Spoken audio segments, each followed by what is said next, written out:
Welcome to the Casting Across Fly Fishing Podcast. I'm Matthew of castingacross.com, where I explore the quarry and culture of fly fishing.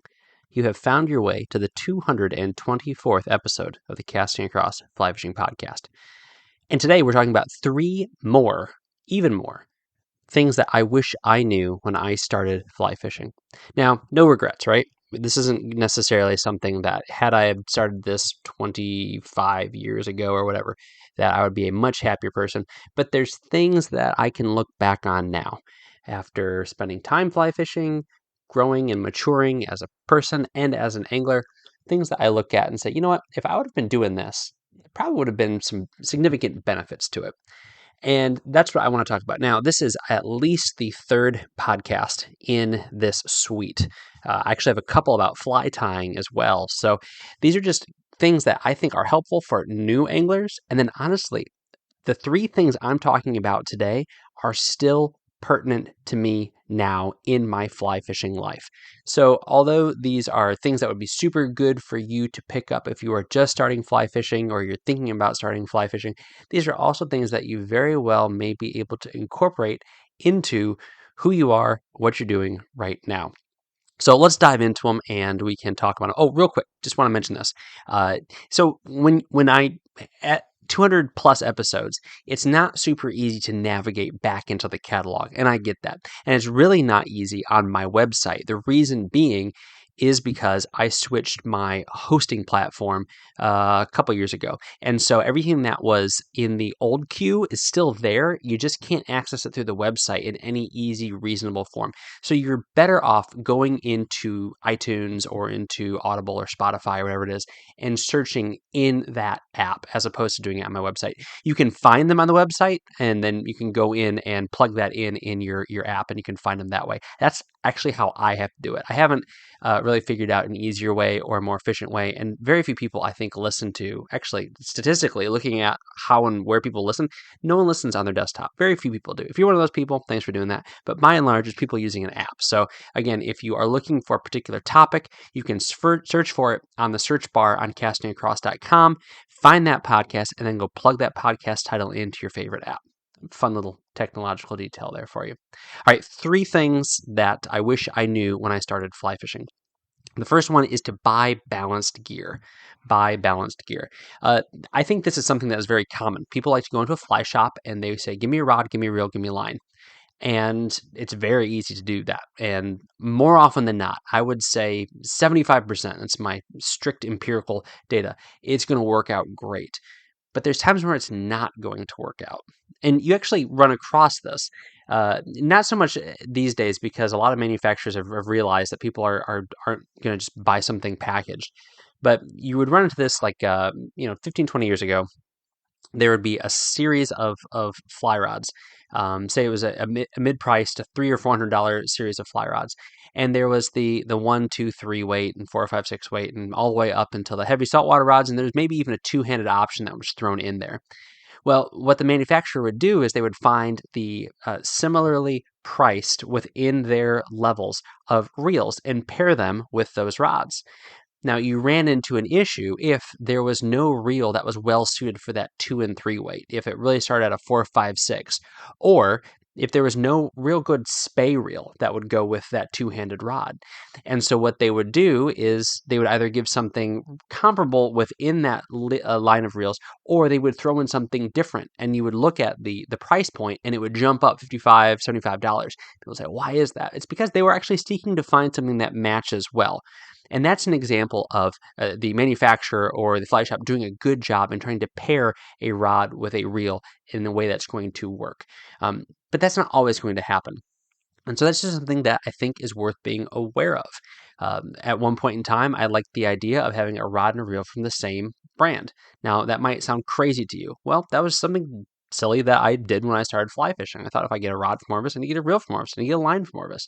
Or insert brand here. Or I got really antsy, and once I got a rod, I wanted to get a reel for it ASAP because I wanted to use it and use it well. Finding a reel that balances with a rod matters a lot. It matters a whole lot, especially if you're going to be casting a lot, especially if it's a lightweight rod, especially if it's a saltwater rod. For different reasons, you're going to want a reel that balances well. And what do I mean by balance? It's not too heavy, such that you're going to lose sensitivity in your cast and in your rod tip, the kind of things that you need for good, accurate casts, as well as sensitivity to what's happening with your line and your fly. But if it is too light, then it's going to be tip heavy, and you're going to have the exact opposite. And you're going to run into sensitivity issues, and it is also just going to have wear and tear on your arm. So those are the kind of things that you want to find the precisely perfect reel for that rod. Are you going to need to get out some sort of scale that takes things down to the gram? No, but by feel, you should be able to figure this out. Similarly with line, and I herald the value of good line all the time. Find a fly shop that will let you cast different fly lines. Or once you know fly lines that you like, figure out those tapers and then try to match them with things that are available in the rod weight that you are buying for. And once you mesh those things up, then find exactly what you want. And when I say exactly, it's a little bit of hyperbole. Find within reason what you want. You're going to be much happier finding a balanced outfit. So take your fly rod into the fly shop. Say, I bought this and I want to find a reel for it. They're not going to be offended. Hopefully, they're not going to be offended. Any fly shop worth its salt is not going to be offended if you walk in with a rod you already own or a rod that you just bought because you're looking to buy a reel from them. Just make sure you buy a reel from them. Don't play around with their reel, put it back, and then go home and buy it online. That's worth the $10 or whatever extra you're going to be spending, and any expertise and information that they have. And there's other things that are worth considering also. This doesn't happen a lot, but I've found reel feet that don't fit into the reel seats of rods. And usually you'll be able to jam it and kind of tweak it with pliers, but that's just so silly after spending a couple $100 on something. So that's just another simple consideration to look at. Make sure everything balances. If you have one rod that you love a line with, then it's not necessarily going to be a immediate match made in heaven if you buy a new rod. The flex profile is different, the taper of the rod is different, even the taper of the line is the same. And so those are just things to think about and consider, and things that I wish I would have known about when I was doing a lot of catalog shopping early on in my fly fishing life. So buy balanced stuff. It's always a good thing. And I guess to double back to something that I mentioned earlier, these days I've been very impressed with what manufacturers put out. The pairings of rod, reel, and line. I would say that more often than not, the line is the short straw in that equation. The one thing that I would tweak, but even still, there's some like pre-made combos where it all comes in like a plastic package where the line is the top-notch fly line. It's the kind of the step up from the bottom for the rod, the step up from the bottom from the reel, but the line's really good. So just check those out. I'm not saying this to detract you from buying or deter you, from buying everything in one fell swoop, but especially if you're buying something high end. Everything mid-range and above, go out and find exactly what you want, and you'll be happy for that. It'll work better too. All right. Secondly, something I wish I would have done more when I started fly fishing is making observations. This is particularly with trout, but I would say this with other species as well within the warm water world. Pay attention to what fish you're catching where, which species you're catching under which circumstances, and when you're catching different kinds of fish. So there's times where you'll be fishing a run of a stream that's stocked, and you catch out of that run with the exact same fly, with the exact same presentation, a brown trout, a brook trout, and a rainbow trout. If you live out west, you're catching a brown trout and a brook trout and a rainbow trout and a cutthroat trout, and it just seems kind of random. And there are times, and there are situations, and there are environmental conditions and factors wherein you will catch all three, all four, maybe even more than that, species doing the exact same thing. But I think we can all acknowledge that there is a pretty big difference between brown trout and rainbow trout. how they feed, how they act when they spawn, where they like to spawn, where they like to hang out, what they do in high water conditions, their temperature preferences, their food preferences, their predation preferences when it comes to pursuing bait fish. And then you add brook trout in, and you have an entire other set of variables to think about. Cutthroat might act a lot like rainbows under most circumstances, but not necessarily always. And there may be even significant differences strain to strain of any one of the fish that we just mentioned. And so I wish I would have started paying attention to these differences earlier on. It used to be I was just content with catching a fish. And if it was particularly colored up, then I got really happy about that. If I had already caught 2 out of the 3 species, I was just kind of looking forward to catching that third species. So I could say, oh, I caught all 3 trout species that live in the stream. But one of the things that you probably are aware of and that I am aware of is that these fish all have different preferences for where they live, how they eat, and all the other aspects of their life. And this is something that the more you pay attention to it, you can kind of key in on where fish might be. So if you are fishing in a stream that's primarily filled with brown trout and you catch a rainbow trout, then although it's a good thing to say that, hey, I caught this rainbow trout, but if you know there's just not a lot of rainbows in there, you might want to stop doing what you are doing if you haven't caught more fish. So track with me what I'm saying here. This happened to me recently. There's a river up here in Massachusetts that it's mostly wild brown trout, and they stock some rainbows. But by the time you get to like summer and fall, especially, you're not going to get rainbows.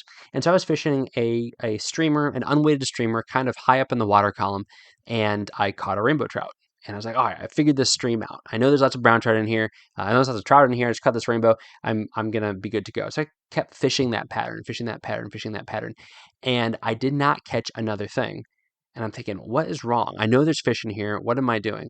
Well, I switched up my approach, went deeper, and I started catching brown trout.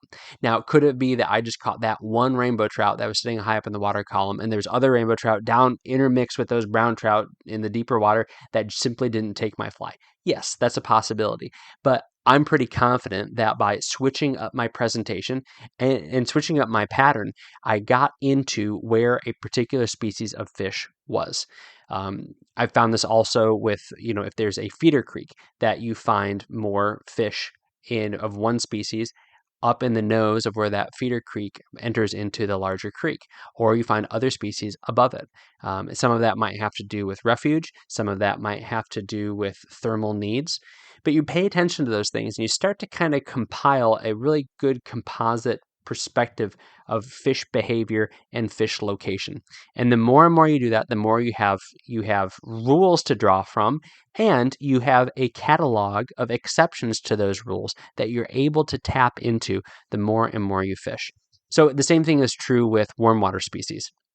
Guys who are out fishing big lakes, they know exactly where the smallmouth are going to be and the largemouth are going to be. They know where the sunfish are going to be. They know where the toothy fish are going to be.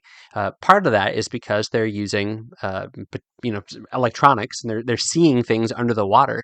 But whether you're using electronics or not, whether you're fly fishing or you're using conventional gear, to know the bottom substrate and how that will attract different fish, how smallmouth, generally speaking, are going to want the rockier water with a little bit of current, and the largemouth are going to want the slower water with a softer substrate, then you're not just casting blindly. If you know that the largemouth are looking up, then you're going to throw your frog patterns and your topwater bugs into the slower water where it's muddier, and you're going to throw your streamers into that the gravel with a little bit of current, or maybe where there's a little bit of wind on the water, because the smallmouth might have moved into that area. And it's just simple things like that. Again, exceptions to both of those rules, but things where you start to think, okay, I'm probably going to catch fish either way, but can I increase my chances of getting on fish and having a fly that is better suited maybe to the size of fish? If I know that the smallmouth in this particular pond max out at like 14 or 16 inches, I'm not going to tie a huge fly on. I'm going to maybe make it smaller and fish in that particular spot where I anticipate there be smallmouth. And you are simply playing the odds and increasing your ability to get onto fish because you've been paying attention to where different species might be. Does this mean that you shouldn't just fish? No, just fish. Have fun. But uh, I wish I would have had a little bit more of a deliberate cataloging of where I caught different species going back years and years, because I think that really could have paid off in a lot of situations in some diverse fisheries that had a variety of habitats where different fish species, even different trout species, kind of found their niches along an entire ecosystem. All right, so the first thing I mentioned is buying balanced gear. Second thing I mentioned was knowing more about species observations. Third, and finally, for this week's podcast of things I wish I would have known and done better and still do better, is take better pictures. Take better pictures. What do I mean by this? Well, I don't mean necessarily getting some sort of fancy rig like a GoPro on your chest or a selfie stick or some sort of timed camera so that I have a picture of me holding my fish and smiling at the camera. Or, much more appropriate, me holding a fish looking morose in the camera. I've mentioned this before, but I feel like it's been a couple of weeks or months or maybe even years since I've mentioned it. But I do not understand. This is a rant, so bear with me. Why people take pictures of themselves holding fish, or have people take pictures of them holding fish with a scowl on their face, or just like a dead fish look on their face. I see it every once in a while, and I kind of like just want to unfollow or click X or whatever, get rid of that. I just can't wrap my mind around it. If this is what you do, and you're like, oh, this is the reason why I do it, there's some existential purpose for me scowling with a picture of myself holding a fish. I'd like to know. I can't wrap my head around it. You don't have to smile a big cheesy grin, but at least, have some joy, a sparkle in your eye that you've been engaging in this wonderful pursuit we call fly fishing. All right, I'll be done with that for now. I'm sure I'll revisit it here in the future. Anyway, what I mean by taking better pictures is finding things that are unique, looking for beauty and capturing that beauty so that bare minimum you can click back and look at it. Notice I'm not even necessarily talking about fish. And I'm not even talking about pictures of me. I'm talking about rivers, talking about bridges and feeder creeks and interesting rock structures and all these things that I enjoy in the moment so much, and I take them in, and rightfully so. Not fiddling with my phone or rewind 20 years, not fiddling with a disposable camera. I'm taking these moments in, but I would appreciate it now, and certainly to a certain degree because of casting across and kind of having some media stuff that I'm doing. It'd be great to have a deeper catalog of photographs, but for my own personal enjoyment. Like I look back at some trips I took, 10, 15, 20 years ago, and I look at like the 7 pictures I took, and I think, man, what was I doing? I had a camera. Why didn't I take more pictures? Especially like in the last few years with that smartphone. I take pictures of all sorts of dumb stuff. I take pictures of food. I don't post on the internet. Don't worry. I take pictures of my kids being silly, which is good. But compared to maybe some pictures of a stream, some pictures of places where I go when I'm on the water, and even little things like not necessarily a picture to show how enormous a fish is, not even to like a picture of me with that fish, but I caught a fish and it had really cool coloration on its dorsal fin. All right, well, drop it in the water, snap a quick picture of it, and make sure that you're doing what you should be doing so that it comes out well. Having the right tool, and these days a smartphone is going to do it for you, but just lots of little things like that. Pictures of a road sign with a shotgun blast through it, things that made you smile. These are things that I wish I had page after page after page, gigabyte after gigabyte of memories that I have in my head. But as the memory fills up and as more pertinent things are taking up that space, and as the RAM, if I were to continue that analogy, isn't working as fast as it maybe once was, it would be awesome to have those things as a record to share with myself, to share with my kids, to share with you through casting across. And so that's something that I wish I would have done a better job at early on. Is done that, and maybe I did do a good job at it. Maybe they're just all in a box down in the basement in like those sleeves from when you used to take your disposable camera to the drugstore. You threw it in the box. They'd give you that packet with all the what are they called? The film, the negatives, and then the doubles of the poorly exposed pictures that you took. They might exist down there. That would be a fun thing to go through. But I'm sure there's a really set of bad stuff down there too, as far as quality of photographs. But that's the third thing that I would mention. So In review, things I wish I would have known. 1, buy balanced gear. Take your time to find things that fit together. Lean on the manufacturer's recommendations, lean on the fly shop employees' recommendations, but definitely try it out yourself to make sure it works. Secondly, pay attention to different species and how they act, where you find them, how you caught them. Saying you caught a fish is good, and there's nothing wrong with that. But saying I caught a smallmouth under these circumstances is a little bit better. Saying I caught a brown trout under these circumstances is a little bit better. So whether that be just in your head, if you're good at memorizing those things, or if you have a little fishing journal, then that would be a great thing too. And thirdly, take more, better pictures. I'm not saying grip and grins, although there's nothing wrong with that. I have no problem with doing that, but try to find a way to capture your experience, bare minimum, for your enjoyment at a later time. Who knows what that might bring back in your memories, and you'll be able to look back at your time on the water and appreciate it as you are, a day, a week, a month, a year removed from it, or 10 years. This week on castingacross.com.